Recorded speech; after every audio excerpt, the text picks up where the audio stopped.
আজকের মাহফিলের সম্মানিত সভাপতি, বগুড়ার ঐতিহ্যবাহী মসজিদ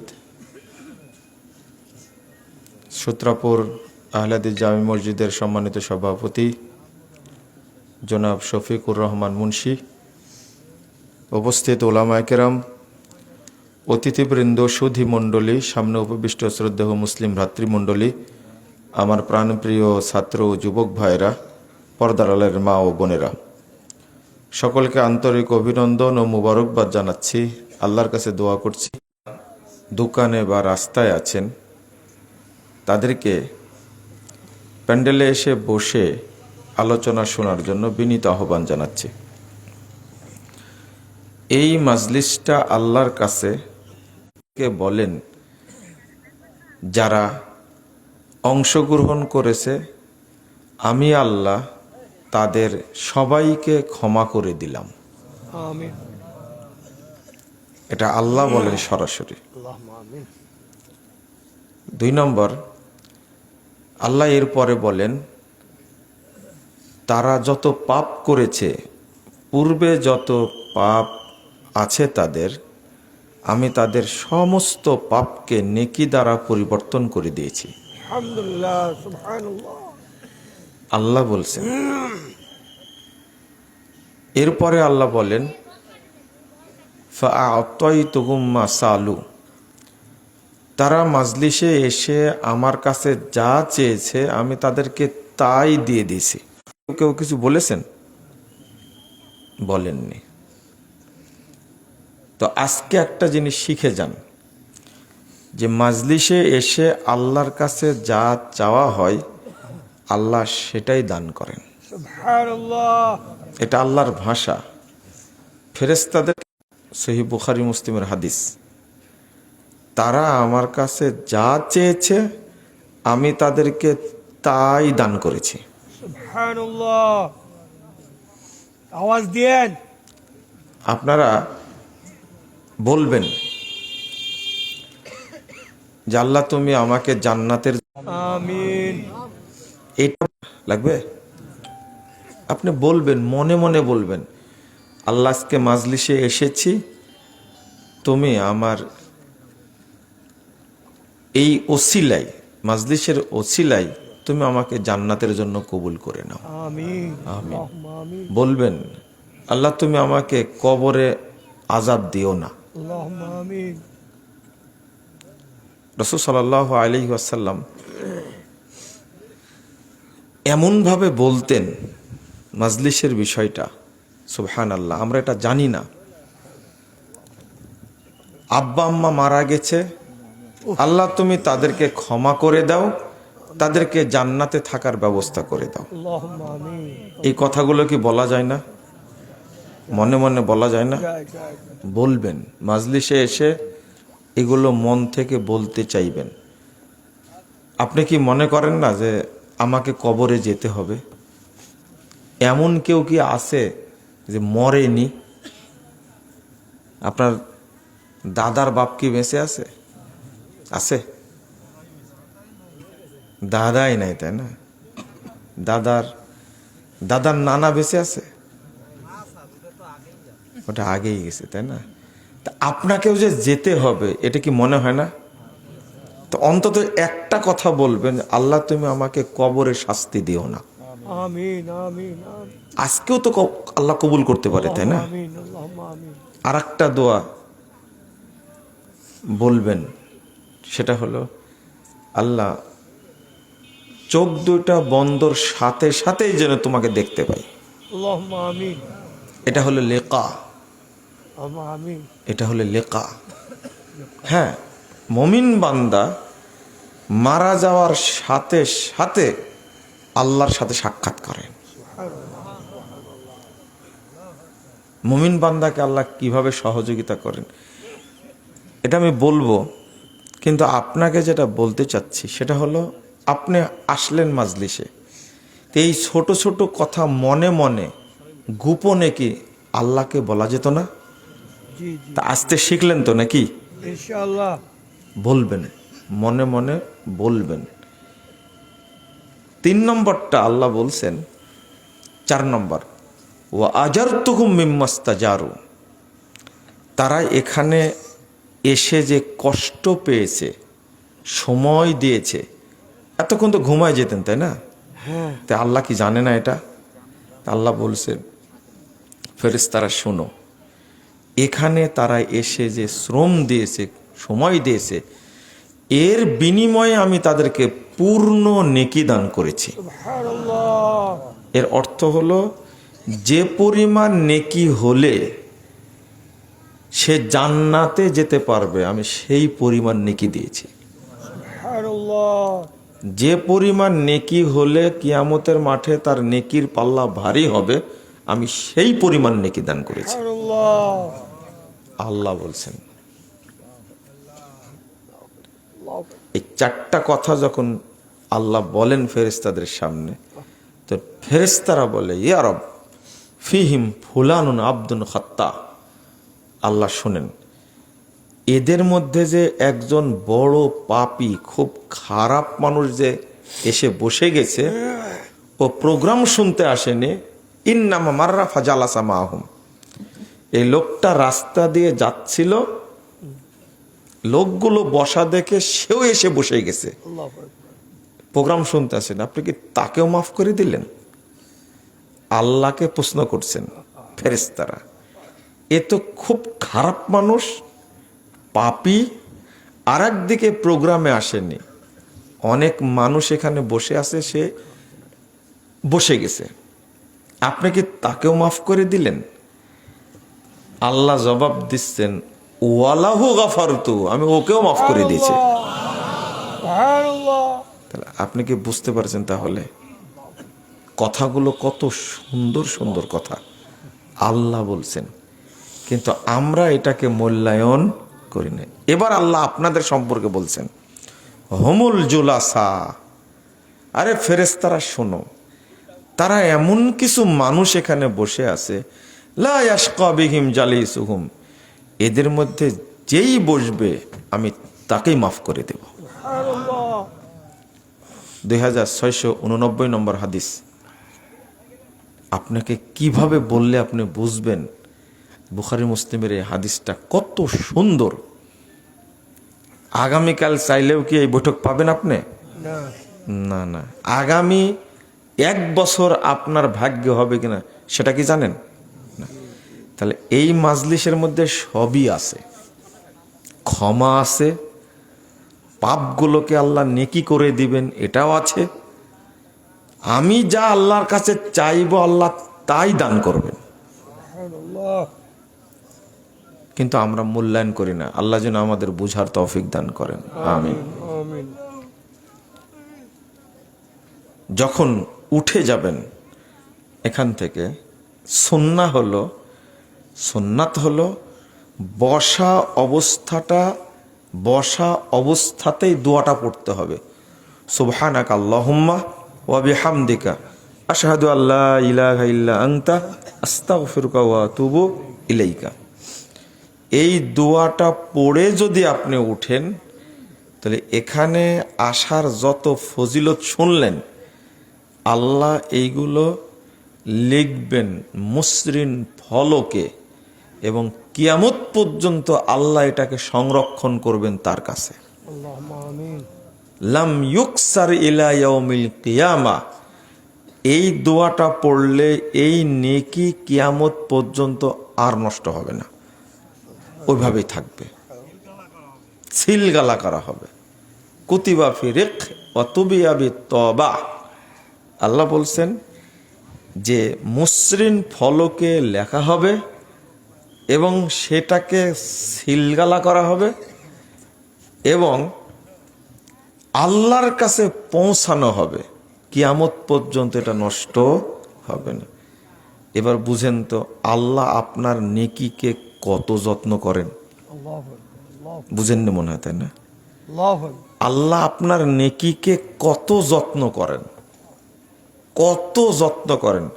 সহিহ বুখারীর মধ্যে একটা হাদিস আসছে, সহিহ মুসলিমে আসছে, সহিহ বুখারীর 6491 নম্বর হাদিস। যখন কোনো বান্দা একটা নেকি করার ইচ্ছা করেন, মান হাম্মা বি আমালিন ফালাম ইয়ামালহা, ইচ্ছা করলো নেকি করবে, ভালো কাজ করবে, কিন্তু কাজটা করতে পারলো না। রাসূল সাল্লাল্লাহু আলাইহি ওয়াসাল্লাম বলছেন কাতাবাল্লাহু লাহু হাসানাতান কামিলা, আল্লাহ তার জন্য পূর্ণ নেকি লিখে দিবেন।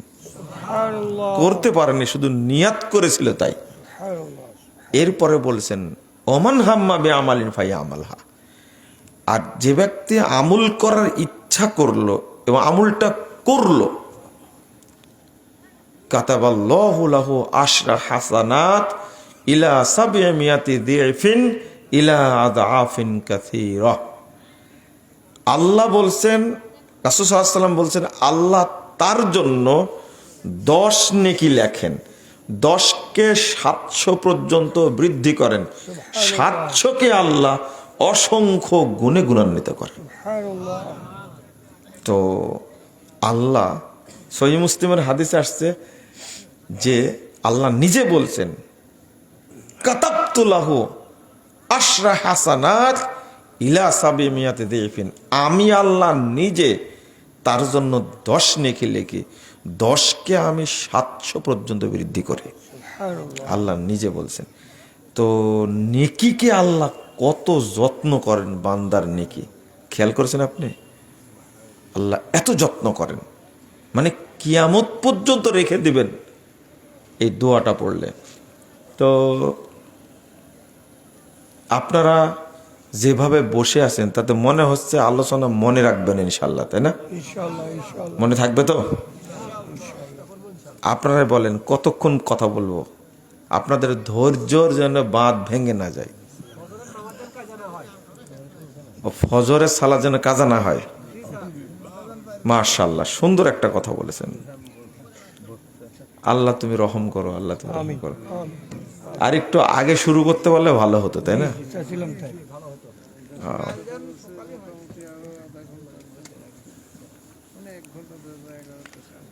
তো আমি একটা বিষয় নিয়ে আজকে আলোচনা করব, খুব মনোযোগ দিয়ে শুনবেন। সেটা হলো ঈমানের মর্যাদা। কি ঈমানের মর্যাদা? আজকে এটা বুঝতে হবে। প্রথম বলি, ঈমান আছে তো নাকি? ইনশাআল্লাহ। ইনশাল্লাহ বলেন আলহামদুলিল্লাহ। আলহামদুলিল্লাহ। আছে, তাই না? আলহামদুলিল্লাহ। আছে। এবার এবার আছে কিনা, আপনার দাবিটা ঠিক আছে কিনা, আমার আঙ্কেল সহ আপনারা যাচাই করবেন, ঠিক আছে? আমি কিছু কথা বলবো, নিজের কথা একটাও বলবো না ইনশাল্লাহ। ইনশাআল্লাহ, ইনশাআল্লাহ। সব কোরআন হাদিসের কথা বলবো, তবে নিজেরা যাচাই করবেন বক্তব্য শোনার পরে ঈমান আছে কিনা। 1817 নম্বর হাদিস মুস্তাদরাকে হাকিমের মধ্যে এসেছে। রাসূল সাল্লাল্লাহু আলাইহি ওয়াসাল্লাম বলছেন ইন্নাল্লাহা লা ইয়াকবালু দুআআন মিন কলবিন গাফিলিন লাহিন, নিশ্চয় আল্লাহ অমনোযোগী, উদাসীন, গাফেল অন্তরের, এই গাফেল অন্তরওয়ালা মানুষের ইবাদত কবুল করেন না। আপনি মনে করেন এখানে বসে আছেন কিন্তু মনোযোগ নাই, কি নাই? এটা কি ইবাদত না? ইবাদত। আল্লাহ রাসূল বলছেন আপনার ইবাদত কবুল হবে না। শুধু মনোযোগ নাই, কি নাই? আপনি কোনো পাপই করেননি, শুধু কি নাই? মনোযোগ নেই। মনোযোগ নাই। তো আল্লাহ রাসূল বলছেন নিশ্চয় আল্লাহ তার দোয়া, তার ইবাদত কবুল করবেন না। তো একটু বলেন তো আমাকে, এত বড় পাপ, যেমন অনেকেই বিড়ি খাওয়ার অভ্যাস আছে, তাই না? আছে। মনে করেন আপনার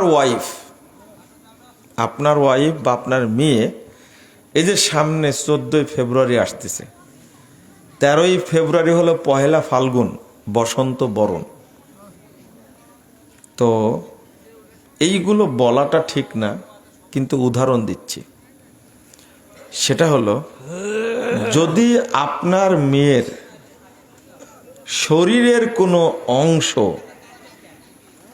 বেগানা পুরুষ যদি দেখে, তাহলে এই দেহের অংশটুকু আল্লাহর কাছে সাক্ষী দিবে। বুঝেননি? কতজন দেখেছে আপনার ওয়াইফের শরীরের অংশ, কতজন দেখেছে, এটা ওই শরীরটা বলে দিবে আল্লাহর কাছে। নাউজুবিল্লাহ, আস্তাগফিরুল্লাহ, আস্তাগফিরুল্লাহ।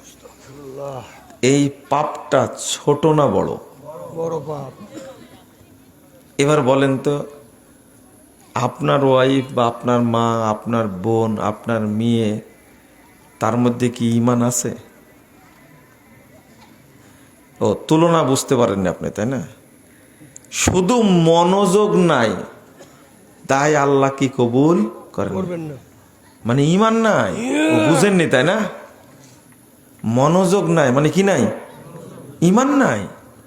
আর ঈমানবিহীন কোনো ইবাদত কবুল হবে না। আর একটা শোনেন, 11,372 নম্বর হাদিস, তাবরানি কাবিরের মধ্যে হাদিসটা এসেছে। রাসূল সাল্লাল্লাহু আলাইহি ওয়াসাল্লাম বলছেন, আল খামরু উম্মুল ফাওয়াহিশ, যত নোংরা অশ্লীল ফাহেসা কাজ আছে, সমস্ত ফাহেসা কাজের মা হলো নিশা জাতীয় দ্রব্য। যত খারাপ, অশ্লীল, জঘন্য খারাপ কাজ আছে, তার মা হলো কি? নিশা জাতীয় দ্রব্য, নিশা পান করা, নিশা করা। আল্লাহ রাসূল সাল্লাল্লাহু আলাইহি ওয়াসাল্লাম বলছেন, ওয়া আকবারুল কাবায়ের, আর যত বড় পাপ আছে তাদের মধ্যে অন্যতম, পাপ সমূহের মধ্যে অন্যতম বড় পাপ নিশা পান করা, নিশা করা। তারপরে বলছেন, মান শারিবাহা, যে ব্যক্তি নিশা জাতীয় দ্রব্য পান করে, যে নিশা খায়, নিশা করে, ওয়াকা আলা উম্মিহি ওয়া খালাতিহি ওয়া আম্মাতিহি, ওই ব্যক্তি তার মায়ের সাথেও জেনা করে, খালার সাথেও জেনা করে, তার ফুপুর সাথেও জেনা করে। নাউজুবিল্লাহ, নাউজুবিল্লাহ। নাউজুবিল্লাহ পড়েন, বুঝেন না কথা? এখানে কি হাদিসে আছে নাউজুবিল্লাহর কথা?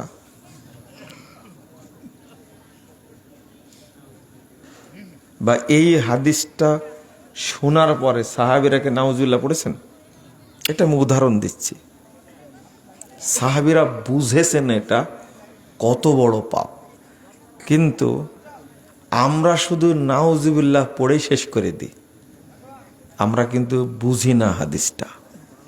এই জন্য আপনাকে নাউজুবিল্লাহ পড়তে বলছি না, আপনাকে একটা জিনিস বুঝানোর জন্য এই হাদিসটা অনুবাদ করলাম। সেটা কি? সেটা হলো যে নিশা এত বড় পাপ, এত বড় পাপ, মায়ের সাথে, খালার সাথে, ফুফুর সাথে জেনা করার মতো পাপ 3 জনের সাথে জেনা করে।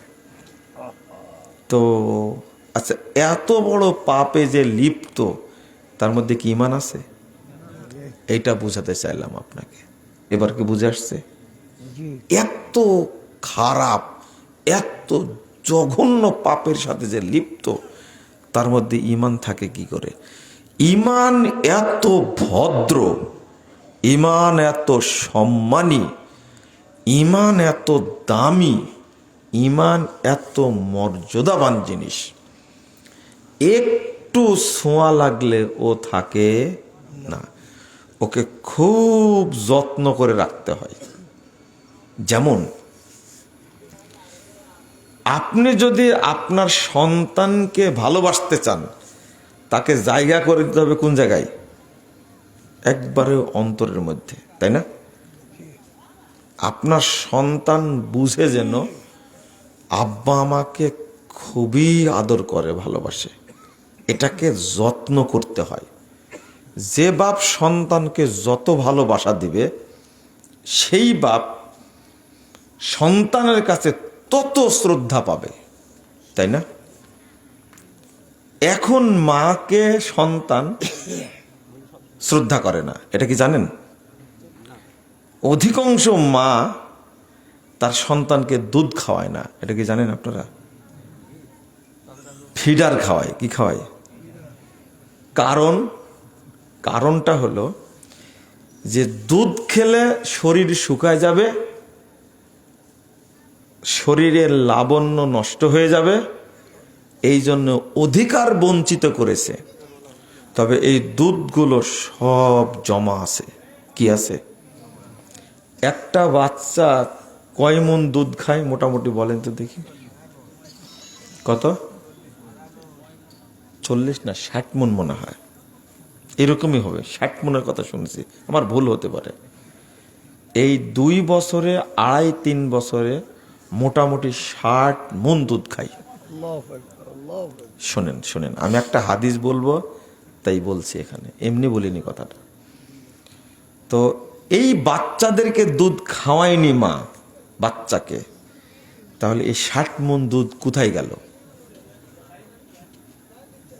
কোথায় গেল?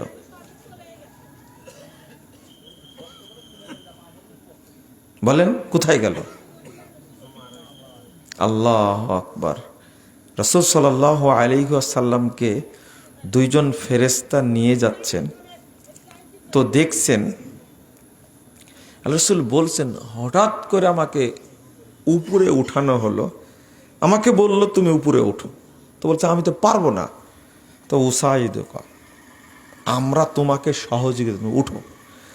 তো উঠে দেখছি বিশাল শব্দ হচ্ছে, বিকট আওয়াজ হচ্ছে। আমি জিজ্ঞেস করলাম, মা হাদিহিল আসওয়াত, এই বলো তো এটা কিসের শব্দ? তো সাউতু জাহান্নাম, জাহান্নামীদের আল্লাহ পুড়াচ্ছেন, এই শব্দ শোনা যাচ্ছে। ইন্না লিল্লাহি ওয়া ইন্না ইলাইহি রাজিউন। তো একটু পরে দেখলাম যে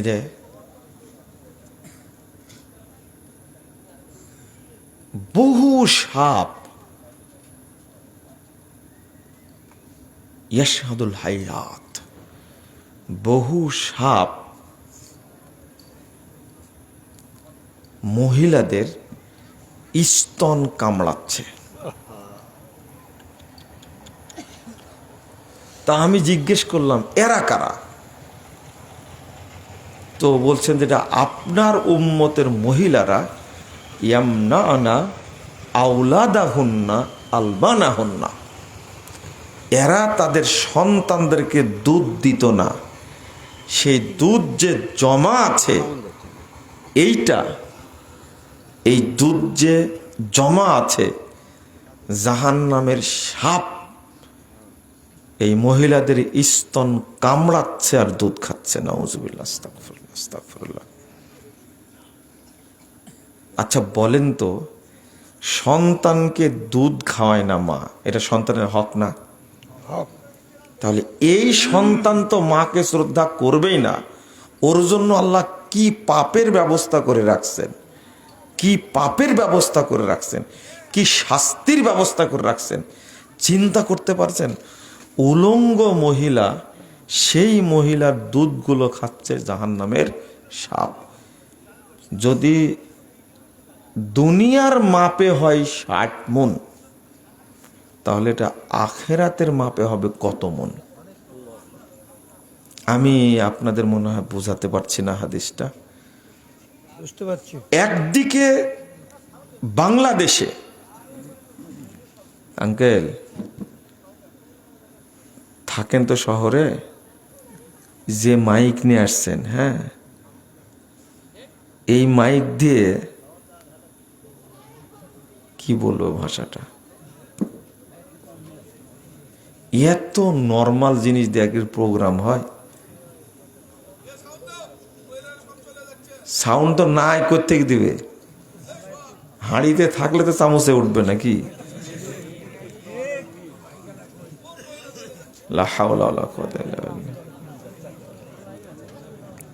মাইকেরা কোথায়? আমি দেখেন কত নিকট এনেছি, তাই না? আমি কত চেষ্টা করছি যে আপনারা বুঝেন। কি বলছে হয়েছে? হাঁড়িতে নাই চামচে উঠে বললো না, আর আর উঠবে না সাউন্ড, তাই বলতেছে। চাচা খোকন ভাই ফ্রি প্রোগ্রামটা করতে চেয়েছিল। হ্যাঁ ইনশাল্লাহ আর পরে হবে ইনশাল্লাহ, আল্লাহ বেঁচে রেখে হবে ইনশাল্লাহ। শোনেন, শ্রেষ্ঠ মাইক নিয়ে আসবো ইনশাল্লাহ। আল্লাহ রহম করুক, আমিন আমিন। ইনশাল্লাহ আমি কথাগুলো এমন ভাবে বলার চেষ্টা করছিলাম যেন আপনাদের ভিতরে ঢোকে, তাই না? ইনশাল্লাহ ইনশাল্লাহ পাচ্ছি আমরা। তো বলেন তো এই পাপটা কি পরিমাণ পাপ? মহিলা শুধু বাচ্চাকে দুধ দেয়নি, কি দেয়নি?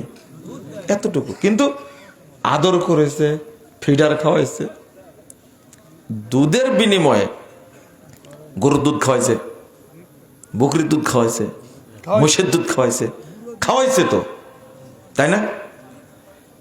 কিন্তু শুধু এতটুকু, এই দুধের প্রাপ্য ছিল সন্তান দেয়নি। ও মরার পর থেকে এই দুধ খাচ্ছে কে?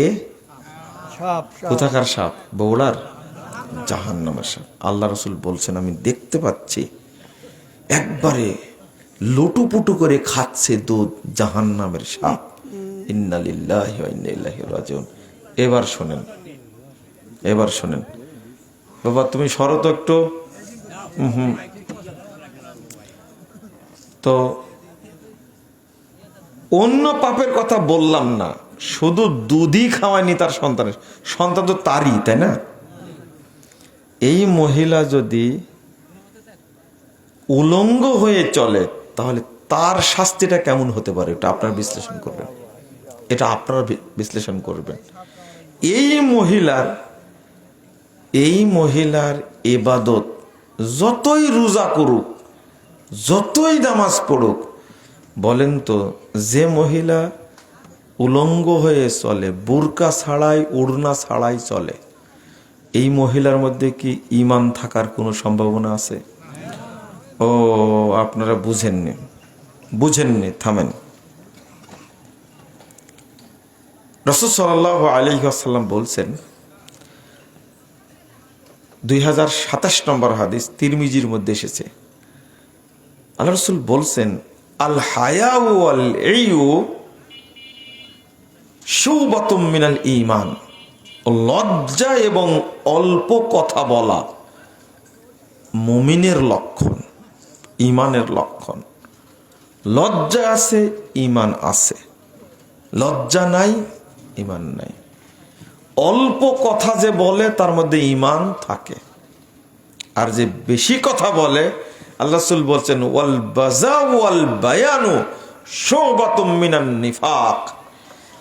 যে মুখ দিয়ে অশ্রাব্য ভাষা বলে, খারাপ ভাষা প্রয়োগ করে, এ হলো মুনাফিক। আর যে বক বক করে, সারাদিন পেশাল পাড়ে, সে হলো মুনাফিক। মানে ঈমান কোন জায়গায় থাকে দেখেন কিভাবে বলছেন, অল্প কথা বলে তার মধ্যে ঈমান আছে, যার লজ্জা আছে তার মধ্যে ঈমান আছে। মানে লজ্জাহীন, লজ্জা অন্য কিছু তো না, শুধু লজ্জাই নাই। ও কাউকে মারেনি, কাউকে গালি দেয়নি, জেনা করেনি, অত্যাচার করেনি, শুধু কি নাই? লজ্জাটাই নাই। কি নাই? ঈমান নাই। কি নাই? ঈমান নাই। একটু বুঝেন আপনি, শুধু মনোযোগ নাই ইবাদতের প্রতি, তাই কি নাই? ঈমান নাই। বুঝতে হবে তার মধ্যে কি নাই? ঈমান নাই। ও তাও বুঝলেন না। রাসূল সাল্লাল্লাহু আলাইহি ওয়াসাল্লাম বলছেন, যে লোকটা বকবক করে সারাদিন, কথা বলতেই থাকে, যেমন সেনাবাহিনীর অফিসাররা এত নোংরা ভাষায় কথা বলে, এত খারাপ ভাষায় কথা বলে। বগুড়াতে 2টা না 3টা ক্যান্টনমেন্ট মনে হয় নাকি, 2টা, মাঝিরা আর কি জাহাঙ্গীরাবাদ। তা আপনারা ভালো বুঝতে পারবেন, আর্মির অফিসাররা নাকি খুব খারাপ ভাষা প্রয়োগ করে, যেটা শোনা মাত্র কানের তালা নষ্ট হয়ে যাবে, এত খারাপ ভাষা প্রয়োগ করে। যারা সাধারণ সৈনিক তারা বলে এদের মুখ খুব খারাপ।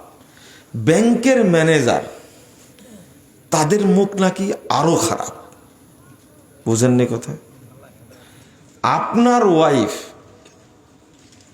তার মুখ এত খারাপ, তার চেয়ে আপনার মুখ বেশি খারাপ। যদি মনে করেন এখন আপনাকে দেখতে কত সুন্দর লাগছে, কিন্তু যদি আপনার ওয়াইফকে জিজ্ঞেস করি যে তার মুখটা কেমন, বলছে যে আমার স্বামীর মতো এত নোংরা ভাষায় কেউ গালি দেয় না, তাই বলবে। মনে হয় বুঝেননি। হাদিস অনুবাদ করছি তো মনে হচ্ছে যে আপনারা না ইন্ডিয়ার লোক, আমেরিকার লোক। না না, আবার বাংলাদেশের বলে আপনারাই। হুহা করেন না না, হুয়া করবেন না, জানে। আপনি তো আমার বক্তব্য শুনছেন মাঠে বসে কোনোদিন? হ্যাঁ, কথা শোনেন। আপনার দোকানের কর্মচারীর কাছে জিজ্ঞেস করলে প্রমাণ পাওয়া যাবে আপনার মুখটা কত খারাপ। আপনার ড্রাইভারকে জিজ্ঞেস করলে বোঝা যাবে আপনি কত ভালো মানুষ। এক ড্রাইভার আমাকে বলছে যে আমার স্যারের নর্মাল ভাষা হলো আমাকে ডাকে শুয়ারে বাচ্চা। বুঝেননি কথা? তো এই ইমানদার মালিকের ওর মধ্যে কি ইমান আছে? মুনাফিক না? আস্তাগফিরুল্লাহ বলছেন, বল বাজাও, মুখ দিয়ে যদি খারাপ ভাষা প্রয়োগ করে, সারা দিনে যদি একটা ভাষা বলেন আপনি, সাথে সাথে বুঝে নেবেন আমি মুমিন না, কি মুনাফিক। কি? আচ্ছা, আর একটা কথা জিজ্ঞেস করি, আচ্ছা আপনার এই 70 বছর বয়সে, 75 বছর বয়সে কোনোদিন একবার মনে করেছেন আমি মনে হয় মুনাফিক হয়ে গেছি? সত্যটা বলবেন। কোনোদিন মনে হয়েছে? আমি আজকে বলে দিলাম আপনি মুমিনও হতে পারেননি। এই কথা যে ব্যক্তি মনে মনে ধারণা করে না, সে এখনো মুমিন হতে পারেনি। যদি আপনি ভাবতেন মনে হয় আমি মুনাফিক হয়ে গেছি, বুঝেননি? আচ্ছা, আমি দোকানে বাজার করতে গিয়ে মিথ্যা কথা বললাম, মনে হয় আমি মুনাফিক হয়ে গেছি, না হলে কেন মিথ্যা কথা বললাম? আরে সাহাবীরা মনে করতেন মনে হয় মুনাফিক হয়ে গেছে। 84 নম্বর হাদিস সহিহ বুখারীর মধ্যে এসেছে। অধ্যায়ের মধ্যে ইমাম বুখারী উল্লেখ করেছেন, আদ্রাক্তু সালাসিনা রাজুলাম মিন আসহাবিন নবী সাল্লাল্লাহু আলাইহি সাল্লাম কুল্লুহুম ইয়াখাফু আলা নাফসিহি আন-নিফাক। ইবনু আবি মুলাইকা রাদিয়াল্লাহু আনহু তিনি বলছেন, আমি 30 জন তাবেঈকে, সাহাবীকে পেয়েছি, 30 জন সাহাবীকে পেয়েছি, তারা প্রত্যেকেই ভয় করতেন না আমি মনে হয় মুনাফিক হয়ে গেছি, সাহাবীরা। তো আপনি এখন এটা মনে করেননি, তাহলে মুমিন হতে এখনো পারেননি। যেদিন আপনার মধ্যে ভয় হবে আমি মনে হয় মুনাফিক হয়ে গেছি, যদি নাই হব, তো জহরের সালাতের টাইম হয়েছে 12:18 আর আমি জহরের সালাত পড়লাম 2:30টায়, মনে হয় মুনাফিক হয়ে গেছে। না, মনে হয় মুনাফিক হয়ে গেছে, নাহলে এটা হবে কেন? আসরে সালাতের টাইম হয়েছে 3:30টায়, কিন্তু আমি কেন 4:30টায় আসর পড়লাম, দেরি করে পড়লাম, মনে হয় আমি মুনাফিক হয়ে গেছি। বুঝেন না মনের কথা, তাই না? এইটা যতদিন আপনার ভিতরে না হবে ততদিন মুমিন হতে পারবেন না। শুনেন, আল্লাহ রাসূল সাল্লাল্লাহু আলাইহি ওয়াসাল্লাম বলছেন, 18 নম্বর হাদিস, মুস্তাদরাক হাকিমের মধ্যে এসেছে, আল হায়া ওয়াল ঈমানু কুরিনা জামিয়া, লজ্জা এবং ঈমান পাশাপাশি থাকে। ইদা রুফিয়া আহাদুহুমা রুফিয়াল আখার, একটা উঠে গেলে অটো আর একটা উঠে যায়। রাসূল সাল্লাল্লাহু আলাইহি ওয়াসাল্লাম বলছেন, লা ইয়াজতামিউ ফি কলবি আবদিন আল ঈমান ওয়াল হাসাদ। 3110 নম্বর হাদিস, 3109 নম্বর হাদিস নাসাইর মধ্যে এসেছে, হিংসা এবং ঈমান কখনো একজনের মধ্যে থাকে না, জমা হয় না।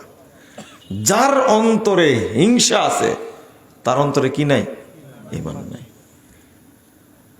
আল্লাহ রাসূল বলছেন, লা ইয়াজতামিআনি ফি কলবি আবদিন আশ-শুহ ওয়াল ঈমান আবাদা। কৃপণতা এবং ঈমান দুইটা কখনো এক জায়গায় হয় না। বহু মানুষ হতে কৃপণ, আপনারা তো অধিকাংশ মানুষই কৃপণ, আমরা অধিকাংশ মানুষ কৃপণ না, কিন্তু রাসূল সাল্লাল্লাহু আলাইহি ওয়াসাল্লাম বলছেন কৃপণের ভিতরে ঈমান থাকে না।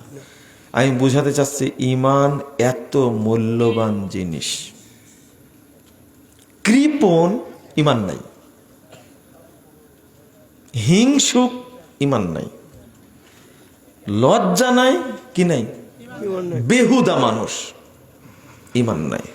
আচ্ছা, বেহুদা কাকে বলে জানেন? বেহুদা কোন ব্যক্তি যা ইচ্ছা তাই করতে পারে, এর নাম হলো কি? বেহুদা। আচ্ছা, এবার বলেন তো দেখি, এই যে বগুড়াতে মার্কেট করতে যে গেল আপনার ওয়াইফ, আপনি নাই, বলেন তো দেখি এ লোকের লজ্জা আছে কি নাই? মহিলার শরম আছে? সবচেয়ে মজার ব্যাপার হলো, লজ্জা নাই, ভদ্র পরিবেশে উঠা বসা করে। যেমন বিমানে উঠছে, রাজশাহী টু ঢাকা বা Dhaka to Chittagong, Chittagong to Dhaka, Sylhet to Dhaka, মনে করেন আসবে, কিন্তু এই ভদ্র মহিলার গায়ে ওড়না তো নাই, বোরকাও নাই, ওর একটা শর্ট ফতুয়া পরা আছে। কি ফতুয়া? তো ওর ফ্যাশন দেখে মনে হয় যে সরাসরি ইবলিস নিজেই নাজিল হয়েছে। ওর শরম, লজ্জা, হায়া, বোধ, বুদ্ধি, ভদ্রতার ভিতরে কিছুই নাই। উলঙ্গ হয়ে কেমনে চলে, খুব জোরে আগাচ্ছে। আরো খারাপ লাগছে কি জানেন? অন্তত বয়স 75-77 হবে, এই বুড়ি হয়ে গেছে। তো এই মহিলাও যেভাবে আলকাতরা মেখে, মানে এমন ফ্যাশন নিয়ে ভাব ধরে, ওর দিকে কে তাকাবে? বুঝেননি কথা? কি হয়ে গেছে? বুড়ি হয়ে গেছে। কিন্তু তার ফ্যাশন দেখে মনে হয় ও এখনো 13 বছরের মহিলা। লজ্জা নাই, কিন্তু শরম নাই, হায়া নাই। মানুষ কত নিচে চলে গেছে। তাহলে লজ্জা কত বড় সম্পদ, খেয়াল করেছেন আপনি? আপনার বাড়িতে ছোট্ট একটা বাচ্চা আছে, দেখবেন 8 বছর বা 9 বছর বয়স হয়েছে, যে বাচ্চাটাকে আপনি কোলে করে মানুষ করেছেন, ওই বাচ্চাটার বয়স এখন হয়েছে 7, 8, 9 বছর। আপনি গেলেও আপনার কাছে আসবে না, কিন্তু মেয়ে যদি হয় আসবে না, ও লজ্জা করে, যাব না। কিন্তু এই মহিলাটা কত নিচে নামলে, যখন বড় হয়ে গেছে, ক্লাস 9-এ পড়ে, ক্লাস 10-এ পড়ে, অনার্সে পড়ে, তখনও সব কিছু খুলে ন্যাংটা হয়ে ঘুরে বলেন তো দেখি, ও লজ্জা বলতে কিছু আছে? কিছুই নাই। আর বৃদ্ধা বয়সে যখন ও ন্যাংটা হয়, তখন কি মনে হয় ওর ভিতরে কিছু আছে? 5টা 7টা সন্তানের জননী, ও এখনো কাপড় পরা শিখেনি। ওর ভিতরে লজ্জা থাকলে এমনটা করতে পারত না।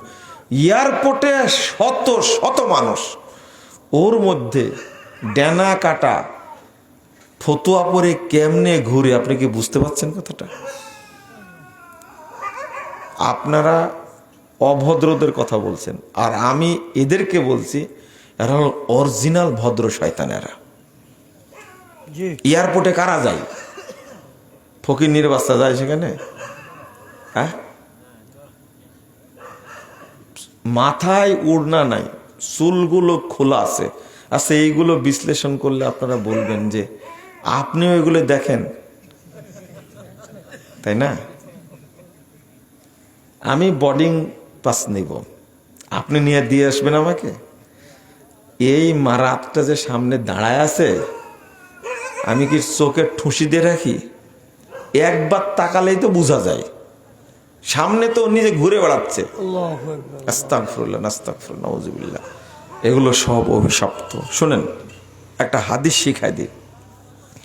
রাসূল সাল্লাল্লাহু আলাইহি সাল্লাম বলছেন, এদেরকে যখন দেখবা ইলআনুহুন্না, এদের উপরে অভিশাপ দিবা, সাথে সাথে বলবা আল্লাহ তুমি এদেরকে ধ্বংস করো। বুঝেন না মনে কথা, তাই না? ফাইন্নাহুন্না মালুনাত, রাসূল সাল্লাল্লাহু আলাইহি সাল্লাম বলছেন এরা অভিশপ্ত। তোমরা অভিশাপ দাও, কারণ আল্লাহ অভিশাপ নাজিল করে এর উপরে, ফেরেশতারা অভিশাপ নাজিল করে এর উপরে, সকল মুমিন বান্দা অভিশাপ নাজিল করে, তুমিও যোগ দাও। ইলআনুহুন্না, দেখলেই বলবেন আল্লাহ তুমি একে ধ্বংস করো। হেদায়েত চাওয়ার কথা বলেননি, কি বলেছেন? ধ্বংস করো। ধ্বংস করো। এরা এতটাই ছোঁয়াছে, এতটাই খারাপ। নাউজুবিল্লাহ, আস্তাগফিরুল্লাহ। আপনাকে কিভাবে বললে বুঝবেন এই লোকের মধ্যে ঈমান থাকে কি করে? রাসূল সাল্লাল্লাহু আলাইহি ওয়াসাল্লাম বলছেন, সহিহ বুখারীর 6803 নম্বর হাদিস, লা ইয়াজনিল আবদু হিনা ইয়াজনি ওয়া হুয়া মুমিন, যে ব্যক্তি জেনা করে তার ঈমান থাকে না। আল্লাহ রাসূল বলছেন 2625 নম্বর হাদিস, তিরমিজির মধ্যে এসেছে, ইজা জানাল আবদু খরাজা মিনাল ঈমান ফাকানা ফাওকা রাসি কাদুল্লাহ, যখনই কেউ জেনা করে তখনই তার ভিতর থেকে ঈমান বেরিয়ে বহু দূরে চলে যায়, ছায়ার মতো থাকে। ঈমান এত লজ্জাশীল। আল্লাহ রাসূল বলছেন 2652 নম্বর হাদিস, সহিহ মুসলিমের মধ্যে এসেছে, আল আইনানি জিনাহুমান নাজর। কেউ না বুঝুক, আপনারা যারা এখানে বসে আছেন তারা বুঝেন তো। আমি আগেই দোয়া করেছি, আল্লাহ তুমি আমাদেরকে জান্নাতের জন্য কবুল করে নাও, আমিন। বলেছি তো। আপনারা বুঝেন, 2 চোখের জেনা হলো দেখা, ওয়াল উযুনানি জিনাগুমুল ইস্তিমা, 2 কানের জেনা হলো শোনা, ওয়াল লিসান জিনাহুল কালাম, মুখের জেনা হলো কথা বলা, ওয়াল ইয়াদু জিনাহাল বাকশ, হাতের জেনা হলো স্পর্শ করা, ওয়ার রিজলু জিনাহাল খুতা, পায়ের জেনা হলো হেঁটে যাওয়া। এই যে মহিলাকে আপনি দেখছেন ফেসবুকে ঢুকেই, উলঙ্গ মহিলাকে দেখতেছেন আপনি, বলেন তো ঈমান আছে কিনা? বুঝেননি মনে হয়, এটা কি জেনা না? কত বছর থেকে দেখছেন? ফেসবুকে দিনে কতবার ঢোকেন হিসাব নাই। হাতে মোবাইল থাকলে ফেসবুকে থাকেন, তাই না? আপনার তো কোনো কাজ নাই, কাজ এটাই। লা হাওলা ওয়ালা কুওয়াতা ইল্লা বিল্লাহ, আস্তাগফিরুল্লাহ। তো আপনার মধ্যে ঈমান আসলো কখন? আসছিল কখনো? না না না না না, এই জন্যই কোনো ইবাদত আল্লাহর কাছে যায় না। যাবে কি করে? আল্লাহ রাসূল বলছেন, ইয়াতি আলান নাস জামান, মানুষের সামনে একটা যুগ আসবে, একটা সময় আসবে, ইয়াস্তামিউন ওয়া ইয়াসাল্লুনা ফিল মাসাজিদ, লোকেরা দলে দলে মসজিদে যাবে, সালাত আদায় করবে, মসজিদ ভর্তি থাকবে মুসল্লি দ্বারা। সূত্রাপুর মসজিদে খুতবা দিতে গেলে দেখা যায় মুসল্লি ধরেই না। এটাই যুগ। ওয়ালাইসা ফীহি মুমিন, সব মসজিদ দেখবা মুসল্লি দ্বারা ভর্তি, কিন্তু কোন মসজিদে একজনও ইমানদার খুঁজে পাওয়া যাবে না। এরা কারা? এরা কারা? আচ্ছা, মুসল্লি আছে কিন্তু কি নাই? আরে ইমানদার নাই, কি নাই? আপনি ভাবেন তো, মুসল্লি আছে কিন্তু কি নাই? ইমানদার নাই। তো ইমানবিহীন নামাজ পড়ে কি লাভ আছে? এই তো, মুসল্লি আছে বহু কিন্তু ইমানদার একজনও না। ওই যুগটা কি এই যুগ? আরে সাহাবীরা এই হাদিস অনুবাদ করে বলতেন এই যুগটা আমাদের যুগ, তাবেঈরা এই হাদিস অনুবাদ করে বলতেন এই যুগটা আমাদের যুগ। আজকে 12, 13, 14, 1500 বছর পরে আমাদের যে যুগটা, এই যুগে কি একজন ইমানদার পাওয়া যাবে? না। একটু ভয়ও লাগে না আমাদের যে আমরাও তো মুসল্লি, তাহলে কি আমরা ওই মুসল্লি যে বেঈমান, ইমান নাই? আমরা কি সেই মুসল্লি? আচ্ছা, এবার শোনেন, আপনি নামাজ পড়েন না, কি পড়েন না? নামাজ পড়েন না। আপনি নামাজ পড়েন না, এটা কত বড় পাপ বলেন তো দেখি। কি পাপ? এটা খুব পাপ হলো? জেনা করার পাপ আছে না? কি পাপ? বলেন বলেন, কি পাপ? কবিরা গুনাহ। হ্যাঁ, শিরিক করা কি পাপ? কবিরা গুনাহ। হত্যা করা কি পাপ? যাকাত না দেওয়া কি পাপ? কবিরা গুনাহ। সিয়াম না পালন করা কি পাপ? কিন্তু সালাত আদায় না করলে কি হয়? হ্যাঁ, সালাত আদায় না করলে ওর কোনো পাপ নাই, কি নাই? আচ্ছা শুনে না, বুঝেননি আপনি? আগে কথা বলতেছে, বুঝেন আগে। একজন বিধর্মী, একজন কি বিধর্মী, ও যদি জেনা করে তো কি হবে ওর? উত্তর দেন। ওর কোনো পাপ আছে? হ্যাঁ, এটা বুঝেন। আল্লাহর কাছে ওর কোনো পাপ আছে? হ্যাঁ, সে অপরাধ করেছে, শাস্তি পাবে, আল্লাহ দিবেন শাস্তি, কিন্তু কোনো এটা কাবিরা গুনাহ সগীরা গুনাহ আছে? হ্যাঁ, দেখেন রাসূল সাল্লাল্লাহু আলাইহি ওয়াসাল্লাম বলছেন, আগেল এটা বোঝাতে হবে মানুষকে, ভালো করে শুনেন। কষ্ট হচ্ছে মনে হয়, ঘুম আসতেছে? ঘুম আসার কথা না, উমরায় যাবে তো, তাজা হচ্ছে। শুনেন শুনেন শুনেন, আল্লাহ রাসূল বলছেন, আলা উনাব্বিকুম বিআকবারিল কাবায়ের, আমি কি তোমাদেরকে জানাই দেব কাবিরা গুনাহ কি কি, সবচেয়ে বড় গুনাহ কি কি? 1 নম্বর বলতে আল ইশরাকু বিল্লাহ, আল্লাহর সাথে শরীক করা। তারপরে বলেছেন ওয়াকুল ওয়ালিদাইন, বাপ মার সাথে খারাপ ব্যবহার করা। কিন্তু নামাজ কই? এখনো আসে নাই। না, এর মধ্যে নামাজ নাই। মানে নামাজ না পড়লে কোনো পাপ হয় না। ও কাফের, ওর কিসের পাপ? বুঝেছেন কথা? কিন্তু মানুষ কত বেকুবের বেকুব, বলছে যে আমি নামাজ না পড়লে ইমান ঠিক আছে, দিল সাদা আছে। হ্যাঁ, এরা কত খারাপের খারাপ, এর ডবল কাফের। ডবল কাফের কেন বলছে জানেন? একদিকে ও নামাজ না পড়ে কাফের, আর আরেক দিকে সেটা হলো নামাজকে ও ব্যঙ্গ করেছে। কি করেছে? ব্যঙ্গ করা, বুঝেছেন তো? শুনেন শুনেন শুনেন, কত মানুষ যে আপনারা বহু আগে থেকেই কাফের হয়ে আছেন সেটা কিন্তু জানেন না। এই জন্য ইমানটা নবায়ন করবেন।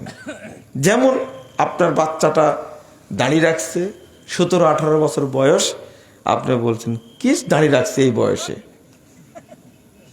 কৃষক দাঁড়িয়ে রাখছে আপনার ভাষাতে না? দাঁড়িয়ে রাখছে কি জন্য? বকরির মতো লাগে। আপনি তাহাজ্জুদ গুজার হলেও, হাজি হলেও আপনি কিন্তু একটা তাজা কাফের। কিন্তু হাসতেছেন মানে আপনি মনে করেন না আপনার মেয়েটা বোরকা পরে। কি পরে? বোরকা পরে। তো ওর চাচা বলছে যে ছোট মেয়েকে বোরকা পরাচ্ছে, ভূতের মতো লাগছে।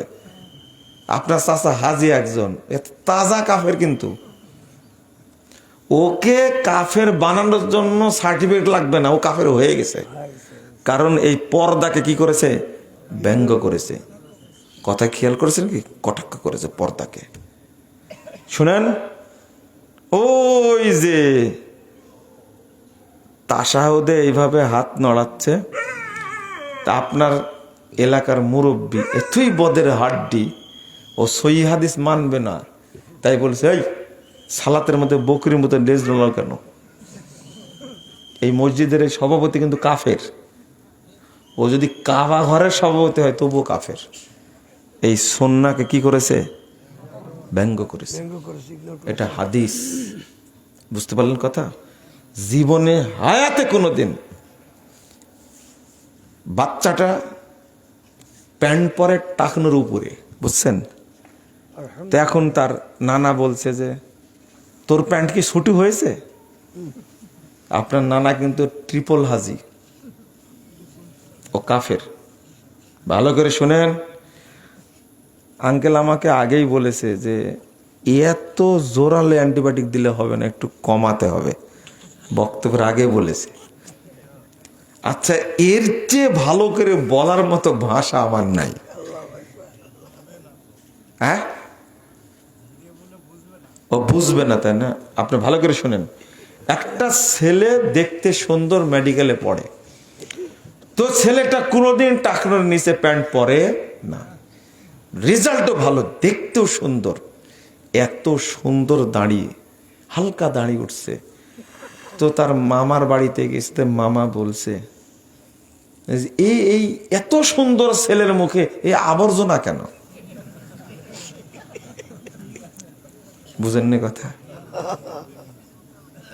শোনেন, আমি বললাম আচ্ছা তোমার মামার বাচ্চাগুলো কি কি করে? তো বলছে যে একটা এসএসসি পরীক্ষা দিতে ফেল করেছে, ও দোকানদারি করে। আর আরেকটা, আচ্ছা আরেকটা মদখোর হয়েছে, পড়াশোনা কিছু করেনি, বিড়ি খায় বেড়া, মদ খেয়ে বেড়া।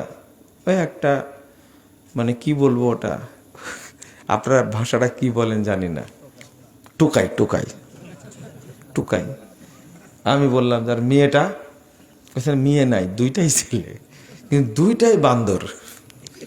কি ও বলছে? বান্দর বোঝেন? বাদর, বাদর, বানর, বানর, বানর। খেয়াল রাখেন ভাষাটা, শোনেন শোনেন। আমি বলেছি আল্লাহ এই জন্যই তার মুখ থেকে এই অপবিত্র কথা বের করেছে। নিজের সন্তান, ধনী মানুষ, কিন্তু সন্তানদেরকে মানুষ করতে পারেনি। আর ওকে বলছে এত সুন্দর, মুখে দাড়ি, আর ও বলছে আবর্জনা। ও টাকা দিয়ে কি করবে বলেন তো? মুসলিম না কাফের? কাফের, কাফের। শোনেন, যে জায়গায় গেছিলাম আর ফিরে আসি, নামাজ পড়ে না অথচ বলছে কি ইমান ঠিক আছে। আপনি বলবেন যে আমার জুতাও ঠিক আছে, দিকে গিয়াই। সালাতকে যে ব্যঙ্গ করেছে তাকে সরাসরি মেরে ফেলে দেওয়া উচিত। নবী মোহাম্মদ সাল্লাল্লাহু আলাইহি সাল্লামকে যে ব্যঙ্গ করেছে তাকে সরাসরি মেরে ফেলে দেওয়া উচিত। এটা কিন্তু বিধান, বুঝছেন? পুলিশকে খবর দিবেন, বলবেন যে ওকে হত্যা করে ফেলবেন, ব্রাশ ফায়ার করবেন, কোনো আইন লাগবে না, ওর কোর্ট লাগবে না, বুঝতে পারছেন কথা? ওকে মেরে ফেলে দিতে হবে। ইসলাম এটা বলে। কটাক্ষ জিনিসটা, ব্যঙ্গ করা জিনিসটা শরীয়তে এত খারাপ, এত খারাপ, তো ব্যঙ্গ করবে কেন? আচ্ছা, যে রমাজানে নামাজ পড়ে, কোথায় রমাজানে পড়ে, সারা বছর পড়ে না, এ কি? না, এ হলো ব্লেনিয়াল কাফের, দূরদর্শী কাফেরও। এইভাবে শোনেন, আমি কেন বুঝাচ্ছি শোনেন। কাফেরও যে শুধু জুমার দিন পড়ে, বাকি দিনগুলো পড়ে না, সে কি? এ হলো বোকা কাফের। কি কাফের? বোকা কাফের। কে? অন্য ওয়াক্তগুলো পড়লে সমস্যাটা কি? আপনি বলবেন যে এইভাবে বলছেন কেন? শুনেন, আর একটু পরে বলবো, হাদিসটা শুনেন। আপনি ৭৫ বছর যাবৎ সালাত পড়ছেন। কত বছর? ৭৫ বছর। আজকে জহরের সালাতটা ইচ্ছা করে পড়েননি, ইচ্ছা করে পড়েননি, সালাতের টাইম পার হয়ে গেছে, ৩টা ৩:৩০ বেজে গেছে। এখন বগুড়াতে কত হচ্ছে টাইম? আসরের টাইম ওই ৩:৪৫, ৩:৪০ এরকম পড়া হয়। পড়া হয় সেটা বলেছি। ও ওয়াক্ত আসা ৩:২৯ বগুড়াতে মনে হয় না। আব্দুল্লাহ কোন একটু হাফিজ সাহেব, আমাকে হাফিজ সাহেব ও কই 4:30 চাচা। ওই আগে ১ নম্বর। থামেন থামেন। তাহলে আপনারা এই ওয়াক্ত সম্পর্কে এখনো জানেন না।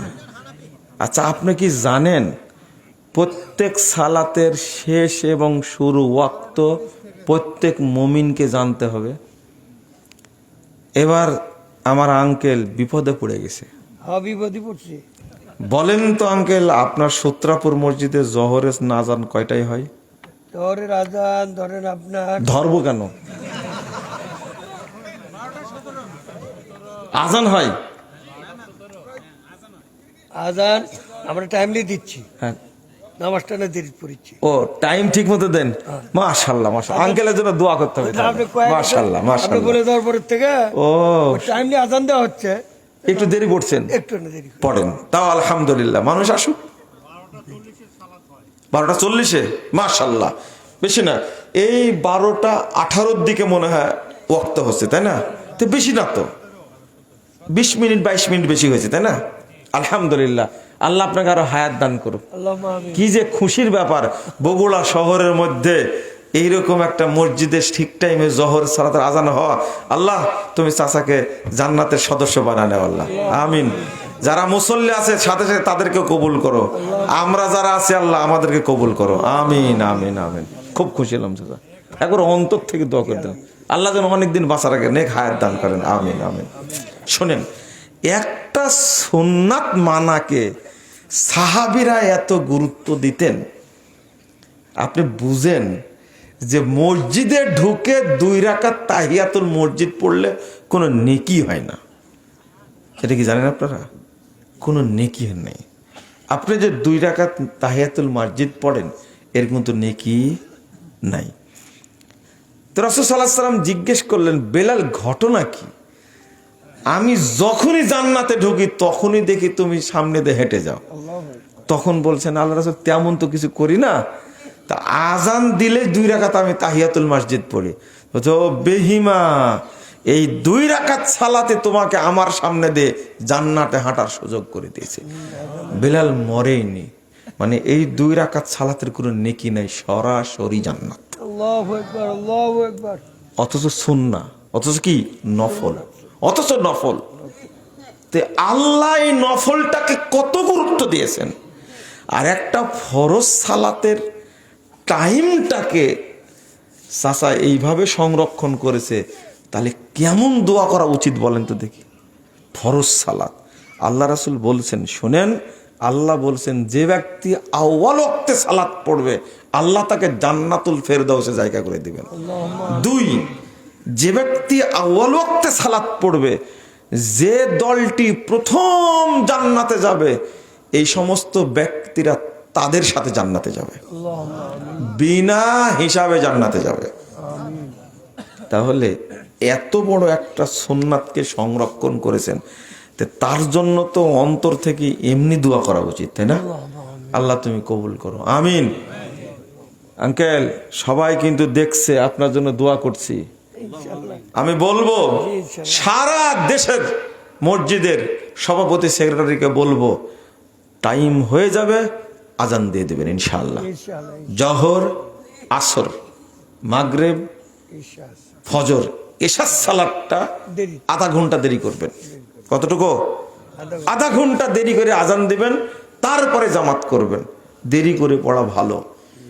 যদি বগুড়া শহরে 500 বছর পূর্বের মসজিদে যদি করতে পারেন এটা, তাহলে আপনারা পারবেন না কেন? সবাইকে সাহস নিতে হবে। কি নিতে হবে? সাহস করতে হবে। বন্ধুরা আমার, আমি যেটা বলছিলাম, বেনামাজির হিসাব করে কোনো লাভ নেই। যারা নামাজি তাদের হিসাব করতে হবে। কেন বলছিলাম?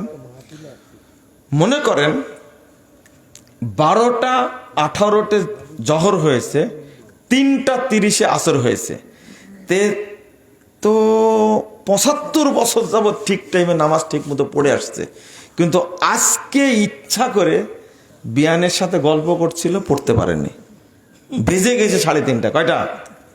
3:30 বেজে গেছে। ভাষাটা বুঝছেন কি?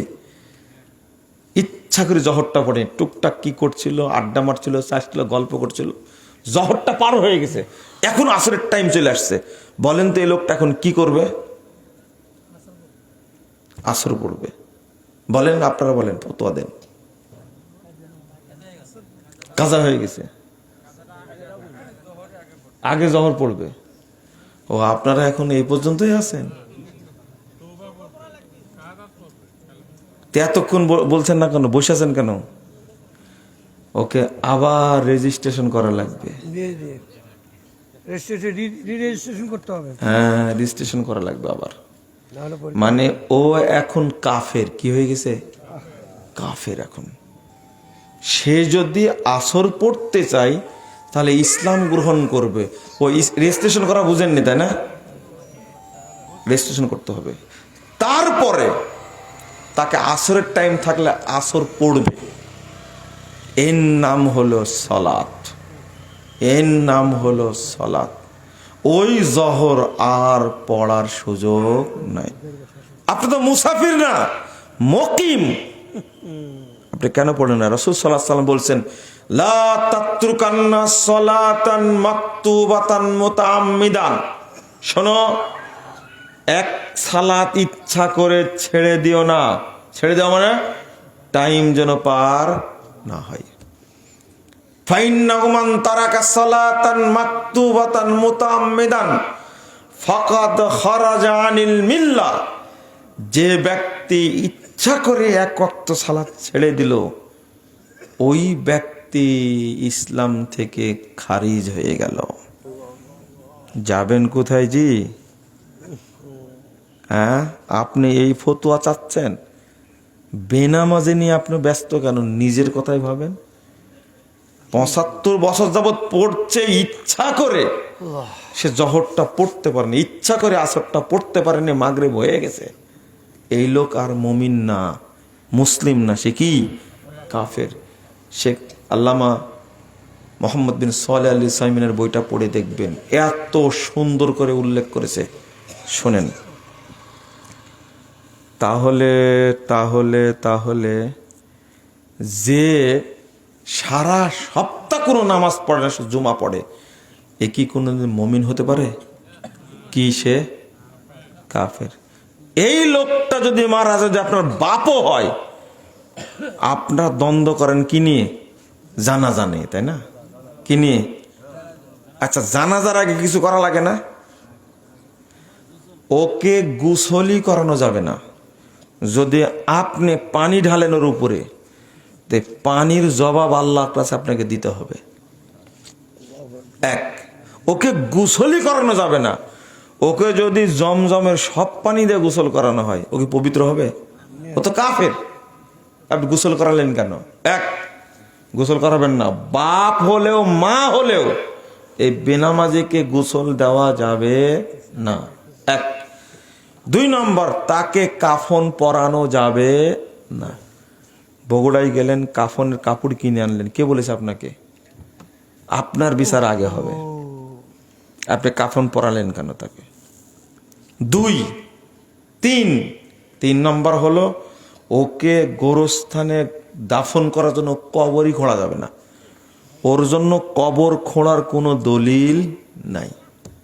আপনার বাপ যদি হয়, আপনার ভাই যদি হয়, মা যদি হয়, কি করবেন আপনি? না।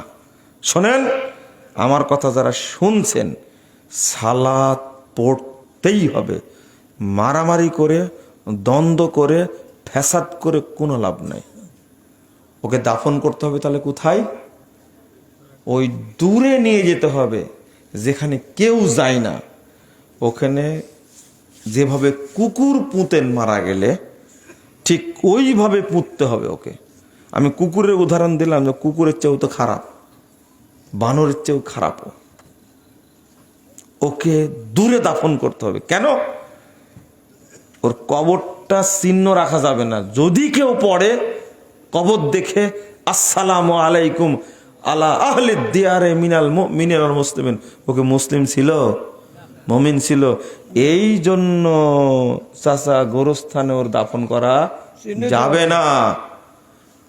আমি গিয়ে বলবো, গোরস্থানের পাশ দিয়ে কেউ যাওয়ার সময় বলবে কি, আসসালামু আলা আহলি দিয়ার, ওকে সালাম দেওয়া যাবে?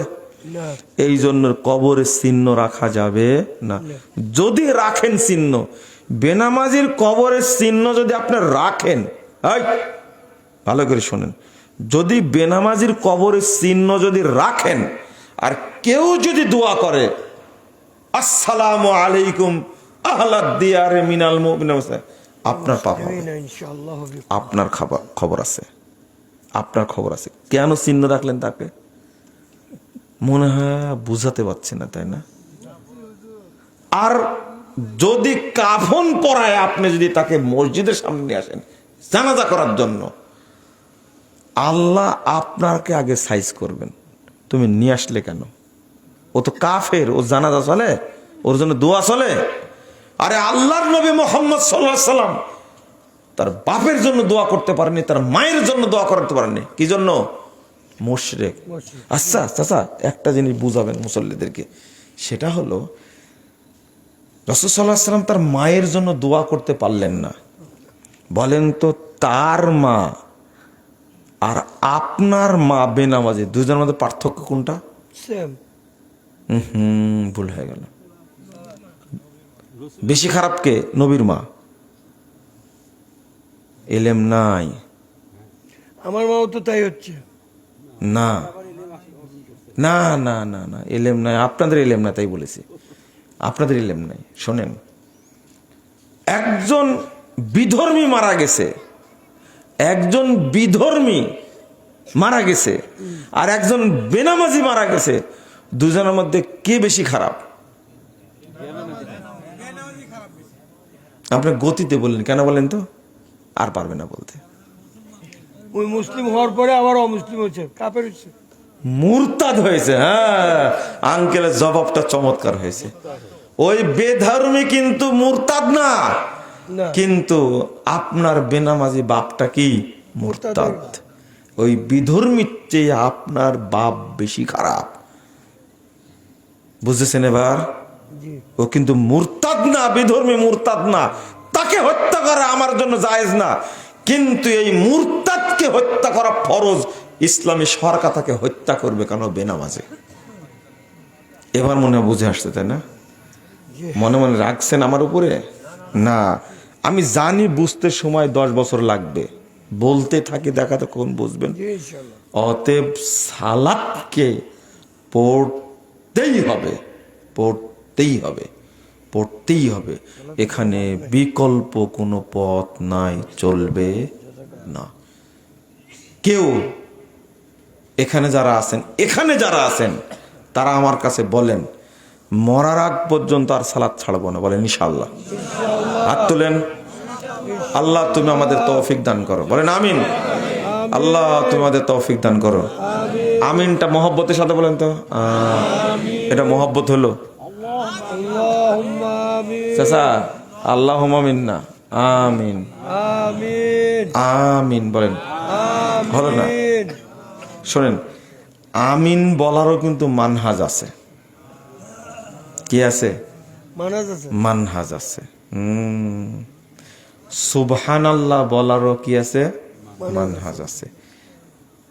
জিকির করারও মানহাজ আছে। লা ইলাহা ইল্লাল্লাহ বলারও কি আছে? মানহাজ আছে। আল্লাহ শব্দ উচ্চারণের ব্যাপারেও মানহাজ মানাজ আছে। আছে। আপনি ইচ্ছা আল্লাহ চিৎকার করে বলবেন, এটা মানহাজ না। কথা বুঝেননি? জি। হু হু আল্লাহ আল্লাহ আল্লাহ, না না এটা মানহাজ না। আপনি বলছেন যে সব জায়গাতে মানহাজ। জি, সব তরকারিতে যদি লবণ লাগে, তরকারি তাই লবণ ছাড়া হয় না, তাই না? বলেন তো কোন তরকারিতে লবণ লাগে না? হ্যাঁ, কোন তরকারি লাগে না? একটা চিন্তা করেন তো, কিসে লাগে না? খাইছেন কোনোদিন লবণ ছাড়াই?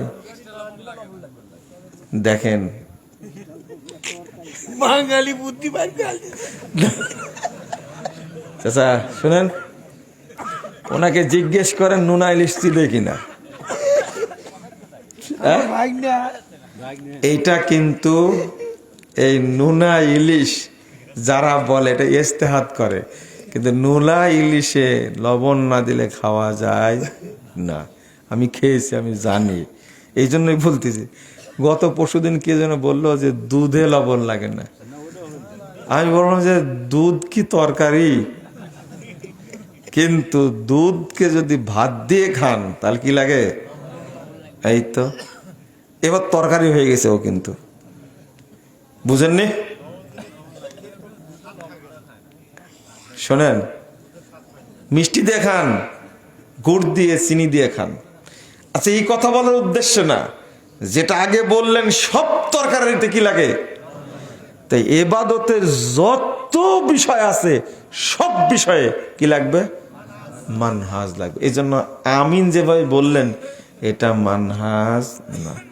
আমিনটা বলতে হবে খুব মহব্বত নিয়ে, মানে আল্লাহ তুমি কবুল করো। এই কথা বলে চিৎকার চিৎকার করে বললেন আল্লাহ তুমি কবুল করো, এটা কি বলা যাবে? হ্যাঁ, তুই ভাই বললেন কেন? মহব্বতের সাথে বলতে হবে। সালাতের মধ্যে যখন বলবেন, আচ্ছা আমিন বলার কি মানহাজ আছে না? আচ্ছা। আমি এটাই বললাম, আল্লাহ আকবার বলারও মানহাজ আছে, আল্লাহ শব্দ বলারও মানহাজ আছে। ওরা বলেছে হু হু হু, বলে না? মানহাজে ফেলে দেন, একটাও টিকবে না। তো আজ থেকে কি জানলেন আপনারা যে সালাত না পড়ে কোনো উপায় নাই।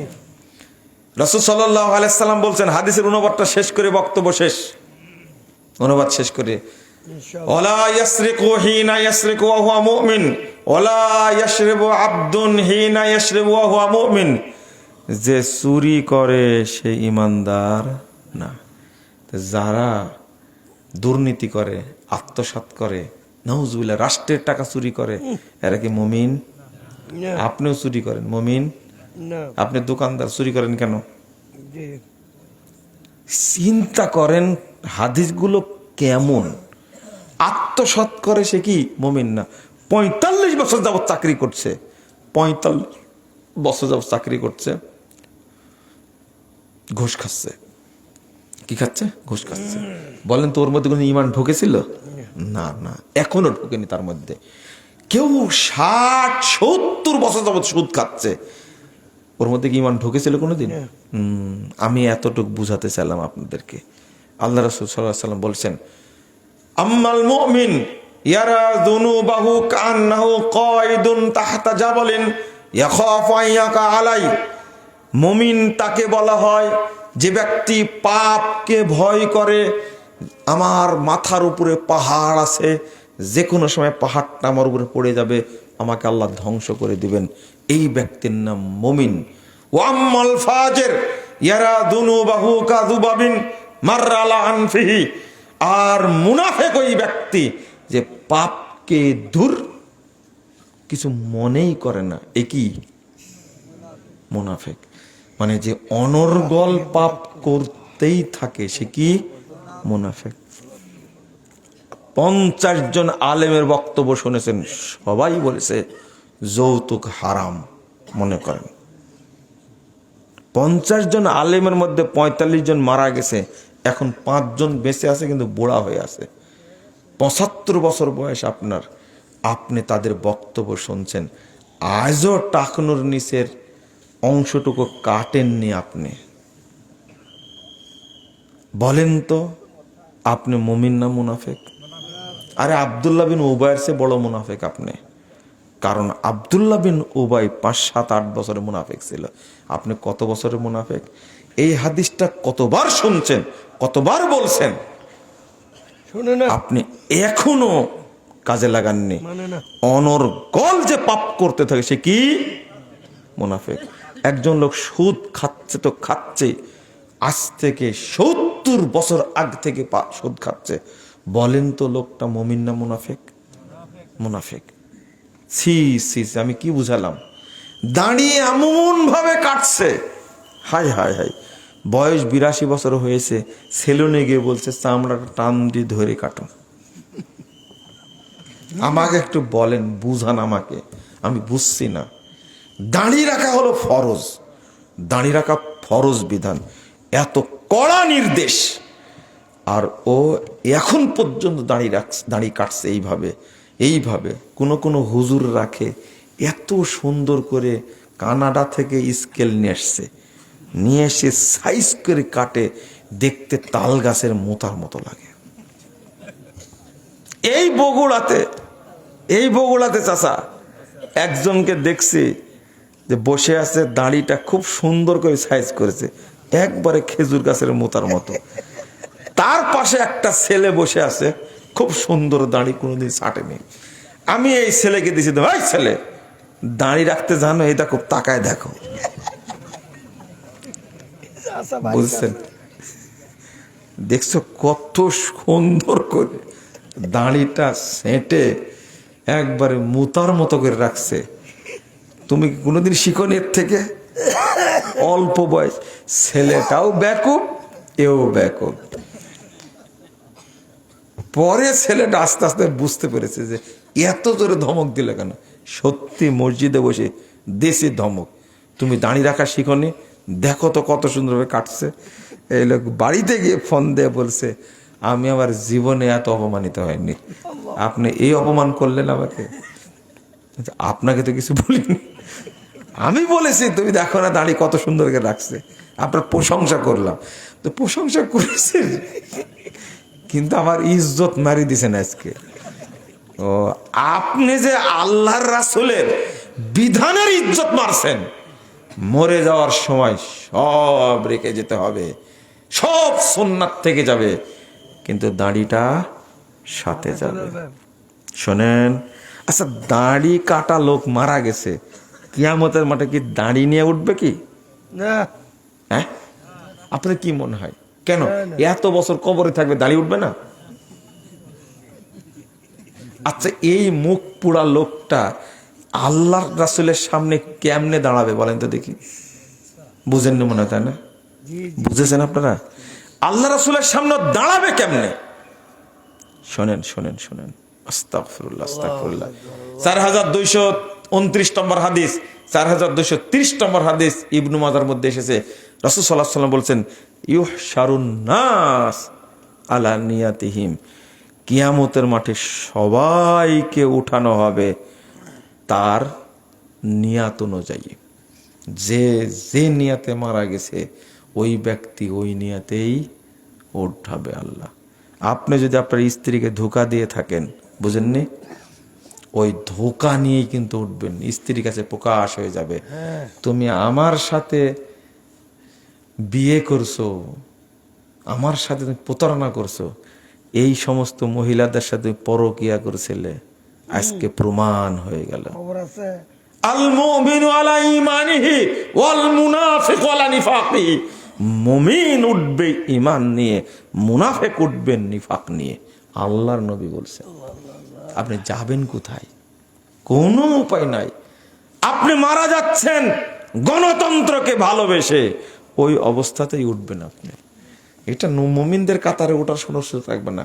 আপনি মরে যাচ্ছেন, আপনার বিশ্বাস, এই ছেলে তুমি তোর ভাইরাস বক্তাকে জিজ্ঞেস করো যে আচ্ছা আপনার আকীদা কি, ও প্রথমে বলবে আল্লাহ সর্বত্র বিরাজমান, তারপরে বলে আল্লাহ নিরাকার, তারপরে বলবে নবী মরেইনি এখনো। নবীকে তাজা রাখলে কাজ আছে। কবে নূরের নবী, নূরের নবী বলবে হ্যাঁ নবী গায়েব জানতেন। এদের পিছনে কিয়ামত পর্যন্ত যে নামাজ পড়ো তুমি, হবে না। মরার পরে সবাই জানতে পাবে, আল্লাহর সামনে উঠবে, তার নিয়াতে কি আল্লাহ সর্বত্র বিরাজমান, কি আল্লাহ ওকে কি করবে, সম্মান করবে, উত্তম মাধ্যম দিবে ওকে। আমার পরিচয় তুই জানিস না, আমি বলিনি কোরআনের মধ্যে আর রহমান আলাল আরশ ইস্তাওয়া, রহমান কোথায়, আরশের উপরে। বেটা তুমি ওয়াজ করেছো সারা জীবন আল্লাহ সব জায়গায় বিরাজমান। আল্লাহ বাথরুমে থাকে, ঘরেও থাকে, সংসদেও থাকে, সচিবালয়তে থাকে, কুকুরের মধ্যে আছে, শুকুরের মধ্যে আছে, বানরের মধ্যে, সবকিছুর মধ্যে। বলে নাউজুবিল্লাহ, নাউজুবিল্লাহ। আচ্ছা সব জায়গায় আছে বলতে আপনার পেটের মধ্যে আছে? আপনার পেটের মধ্যে পেশাব পায়খানাতে ভর্তি। সি লজ্জা শরম কিচ্ছু নাই এদের। এরা কাফের মুশরিকরাও এরকম খারাপ বিশ্বাস করতো না যে আল্লাহ সব জায়গায় বিরাজমান। এটা হলো হিন্দুদের আকীদা। কাদের? অমুসলিমদের আকীদা, বেদুনদের আকীদা। এই আকীদা ফলো করতে বাংলাদেশ মুসলমান ওই নিয়াতেই উঠবে। এই ছেলে তোমার ভাইরাস বক্তা ওইভাবেই উঠবে কিয়ামতের মাঠে, কথা হবে ইনশাআল্লাহ। তোমার এক হুজুর নাম হলো গরিবের আবু হানিফা, রেজাল্ট করে আবরার বলেছে যে 1 রাকাত নামাজ পড়ে বেতের সে কাফের। আবরার সাহেব দেখা হবে আল্লাহর সামনে, এই দুনিয়ায় দেখা হওয়ার দরকার নাই। কত হাদিস বর্ণিত হয়েছে। আমরা বলি বেতের 1 রাকাত, 3 রাকাত, 5 রাকাত, 7 রাকাত, 9 রাকাতও পড়া যায়। কথা বুঝতে পারছেন না?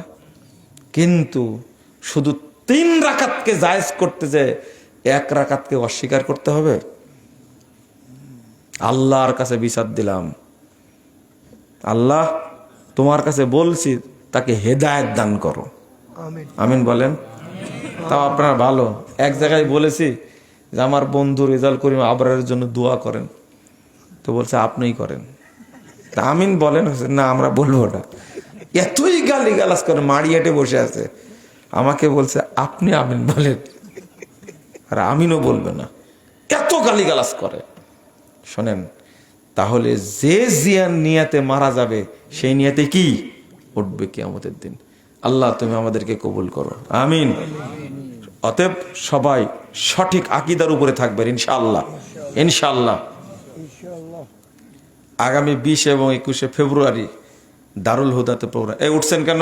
আমি এখনই তো শেষ করব, দেখেন উঠে যাচ্ছে। এখনই শেষ করবে দোয়া। আপনি মনে করছেন আরো 10 ঘন্টা বক্তব্য দিব? দোয়া বলে শেষ না, করবেন না। আপনারা, বসে প্লিজ। আগে হাদিসটা বলেছি, বসে থাকা অবস্থায় দোয়াটা পড়তে হবে, তাই না? আজকে আমাকে দাওয়াত দিয়েছিলেন, খুব কষ্ট করে শিডিউলটা বের করেছে আপনাদের আলী হায়দার, তাই না? আলিয়াদের খোকন, খোকন, খোকন এখনো কিন্তু বড় হয়নি, খোকনে আছে, খোকনই আছে। বিয়েই করেনি। বুঝলাম তাহলে কি খাওয়াচ্ছে না? অলিমা হবে ইনশাল্লাহ, হবে। আজকে খাওয়ালেন তো? আচ্ছা দোয়া করেন তো তাড়াতাড়ি আল্লাহ অলিমার ব্যবস্থা করে দেন, বলেন আমিন। হ্যাঁ, কিন্তু রাজি হয় না খোকন ভাই, বুঝছেন? হবে, হবে ইনশাল্লাহ, হবে তো ইনশাল্লাহ, ইনশাল্লাহ আল্লাহ কবুল করুক। এমন করে আমার কাছে ডেটটা নিয়েছে, তো আমিও দেশি পরিচিত মানুষ, আমি বগুড়া কখন আসছি আগে থেকে খোঁজ খবর রাখে, বুঝছেন? তো আপনাদের খুব ভালোবাসি, ভালোবাসার কারণে এসেছি আলহামদুলিল্লাহ। আর আমার আঙ্কেলকে কত ভালোবাসি এটা আপনি জানেন ভালো করে, হ্যাঁ। কিন্তু আঠাশেও শক্ত আঙ্কেল, খুতবাটা কিন্তু দেওয়াই লাগবে, কিচ্ছু করার থাকে না। আর দাবি টাবি করেন না, আল্লাহ যেন রহম করে। আমি শেষে একটা দোয়া করছি, আল্লাহর কাছে বলছি, আল্লাহ তুমি আমাদের সবাইকে একই সঙ্গে জান্নাতুল ফেরদাউসে থাকার ব্যবস্থা করে দেও, আমিন। বলেন সুবহানাকা আল্লাহুম্মা ওয়া বিহামদিকা আশহাদু আল্লা ইলাহা ইল্লা আনতা আস্তাগফিরুকা ওয়া আতুবু ইলাইকা। কিন্তু শুনেন, একটা দোয়া করতে গেছিলাম, ভুলে গেছি। আমাদের খোকন ভাইয়ের ওয়াইফ মারা গেছে, শুনছেন তো আপনারা, তাই না? বড় আব্বা আমি জানি ভাবি খুব ভালো ছিলেন। মাদ্রাসার যে প্রতিষ্ঠাতা ডাক্তার হাসানি সাহেব, হ্যাঁ, তার 7টা ছেলে, আমি সব 8টা, তার 4টা মেয়ে। তার জন্য দোয়া করে যে এই মাদ্রাসাটা এই করেছি। আলোটা আচ্ছা, জ্বালায় শোনেন দিয়েছে, শোনেন যে কিছু ছিলেন না। আমি সবার জন্য দোয়া করছি, আল্লাহ যেন সবাইকে কবুল করেন, আমিন। আল্লাহ যেন আমাদেরকে কবুল করেন, আমিন। যারা আমাদের আত্মীয় স্বজন মারা গেছে, আল্লাহ তুমি তাদেরকে ক্ষমা করে দাও আর জান্নাতুল ফেরদাউসে জায়গা করে দাও, আমিন। আসসালামু আলাইকুম ওয়া রাহমাতুল্লাহি ওয়া বারাকাতুহু। ওয়ালাইকুম আসসালাম ওয়া রাহমাতুল্লাহ। ওয়াজ নাকি শুনে না, একজনও উঠে না কেন? দাওয়াত দেওয়া লাগবে না, আপনি আসলে